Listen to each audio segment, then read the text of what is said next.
দর্শক, প্রবাসী দিবসে প্রবাসীদের ভাবনার বিস্তারিত জানবো। পর্তুগাল থেকে যুক্ত হচ্ছেন সহকর্মী জহিরুল ইসলাম মুন।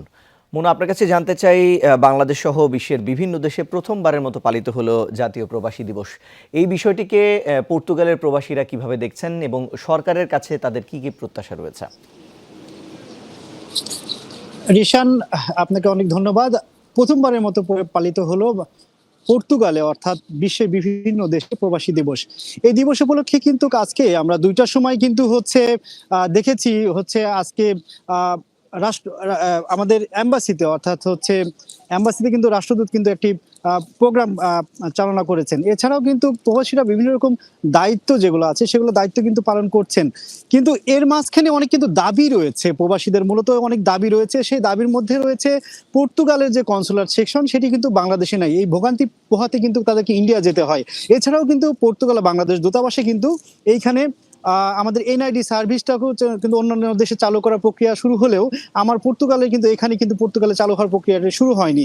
এছাড়াও রয়েছে বিভিন্ন দেশে, অর্থাৎ ইউরোপে অন্যান্য দেশে, যেমন ধরেন মাল্টা বা বিভিন্ন রকম পোল্যান্ড, অন্যান্য দেশে কিন্তু বিভিন্ন দেশে, ইউরোপের অন্যান্য দেশেও কিন্তু কনসুলার সেকশন নাই। যেগুলো দেশে নাই সেগুলো দেশে কিন্তু কনসুলার সেকশন, অর্থাৎ বাংলাদেশিদের এম্বাসি কিন্তু নাই, সে দেশে চালু করার জন্য কিন্তু তারা দাবি তুলছেন।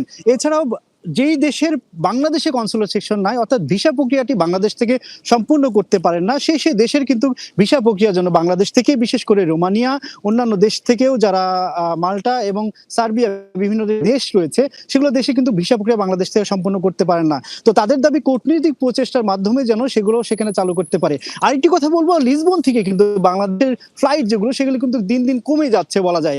কাতার এয়ারলাইন্সের ফ্লাইট কিন্তু লিসবন থেকে নাই, এবং অন্যান্য এয়ারলাইন্স যেমন টার্কি এয়ারলাইন্স এবং ইমিরেটস এয়ারলাইন্সে থাকলেও কিন্তু ইতিহাদ এয়ারলাইন্স কিছুদিন আগে শুরু হলেও কিন্তু এটি আবারও বন্ধ করে দেওয়া হয়েছে। তো এয়ারলাইন সার্ভিস বৃদ্ধি এবং বাংলাদেশে বিভিন্ন রকম কনসুলেট সেকশন চালু করা, যেন ফ্যামিলি নিয়ে আসা সহ ভিসা সকল কাজ বাংলাদেশ থেকে সমাপ্ত করা, এবং পুনরায় এবং এম্বাসিকে নতুন করে ঢেলে সাজিয়ে যেন সুন্দরভাবে করতে পারে।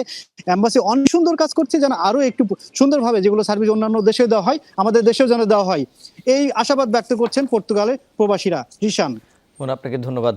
দর্শক, পর্তুগাল থেকে প্রবাসী দিবসের বিস্তারিত জানাচ্ছিলেন। যেমনটি মুন বলছিলেন যে প্রবাসীরা এয়ারলাইন সার্ভিস এবং অ্যাম্বাসি সার্ভিস, এই সার্ভিসগুলো আসলে প্রবাসীরা প্রত্যাশা রয়েছে এই সার্ভিসগুলোকে আরও যুক্ত করার জন্য। এই পর্যায়ে আমরা আরেকটু জানতে চাই, এই পর্যায়ে আমরা একটু ওমানে যেতে চাই। সেখান থেকে আমাদের সঙ্গে যুক্ত হচ্ছেন সহকর্মী রফিকুল্লাহ। রফিকের কাছে জানতে চাই, রফিক আপনার কাছে জানতে চাই, মন যেমনটি বলছিল আপনার কাছেও জানতে চাই, প্রবাসী দিবস উপলক্ষে ওমানের প্রবাসীরা আসলে এই দিবসটি সম্পর্কে কি বলছেন এবং এই সরকারের আমলে কতটুকু এই প্রত্যাশা আসলে পূরণ করতে পেরেছে? নিশান, আপনি যেভাবে বলেছেন, এই যে পর্তুগালের মধ্যে কনসুলেট সার্ভিস থেকে শুরু করে বিমানের যে কয়েকটা হয়রানির কথা বলা হয়েছে, অনুরূপ ভাবে আজকে যখন বাংলাদেশ দূতাবাসের উদ্যোগে দিবসটা পালিত হলো, তখন প্রবাসীদের একটা দাবি ছিল। কয়েকটা দাবির মধ্যে একটা হচ্ছে, যেমন আরব আমিরাতের মধ্যে একটা কনসুলেট সেবা আছে, আরেকটা হচ্ছে দূতাবাস আছে, কিন্তু মানে এত বড় আরব আমিরাতের প্রায় 10 গুণের সমান হবে, তারপরেও কিন্তু একটা দূতাবাস সেবার মাধ্যমে আর লক্ষাধিক প্রবাসীর সেবা দিতে রীতিমতো হিমশিম খেতে হচ্ছে। তারা কনসুলেট সেবা আরো বৃদ্ধির জন্য আবেদন করেছে। আমি আরো সাথে সাথে জানতে চাইবো, এই যে বিমানবন্দর যে হয়রানিগুলো হয়, এগুলো থেকে প্রবাসীরা উত্তরণ চেয়েছেন। আমি এখানে কয়েকজন প্রবাসী আছে, আমি একটু প্রবাসী ভাইদের কাছে জানতে চাইবো তাদের কি দাবি ধাওয়া আছে আজকে। আপনার কাছে জানতে চাইবো, এই যে আপনারা আজকে যে বর্তমান সরকার যে উদ্যোগটা নিল, আজকে প্রবাসী দিবস পালন করলো, এটা কেমন দেখলেন আপনি? ধন্যবাদ জনপ্রিয় যমুনা নিউজকে।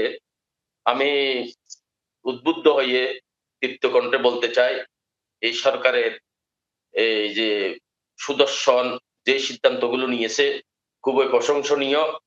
আমাদের আজকে ডিসেম্বর মাসে বিজয়ের দিনে আমাদের মাননীয় প্রধানমন্ত্রী প্রবাসীদের জন্য একটা এই মর্যাদা দিয়েছে।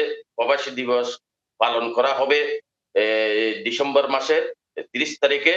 ওই জন্য প্রবাসীদের পক্ষ থেকে মাননীয় প্রধানমন্ত্রীকে ধন্যবাদ জানাচ্ছি, এবং সেই সাথে আমাদের প্রবাসীদের জন্য যেই স্কেল দিয়েছে, সেই স্কেলের মধ্যে আমরা এই যে বাংলাদেশ সরকারকে ধন্যবাদ জানাচ্ছি।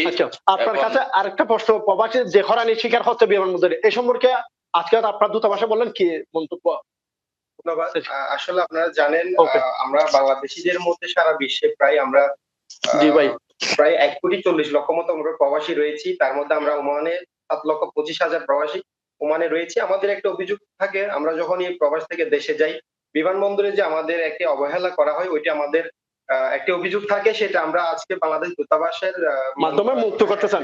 ধন্যবাদ, যেভাবে বলেছেন নিশান আপনি জানতে পারছেন দূতাবাসের মাধ্যমে তারা সরকারকে জানিয়ে দেয় যাতে করে প্রবাসীদের হয়রানি বন্ধ হোক। রফিক, আমরা বুঝতেই পারছি প্রবাসীদের যে সমস্ত সেবার প্রত্যাশা রয়েছে তা দ্রুতই পূরণ হোক। আপনাকে ধন্যবাদ যুক্ত হওয়ার জন্য।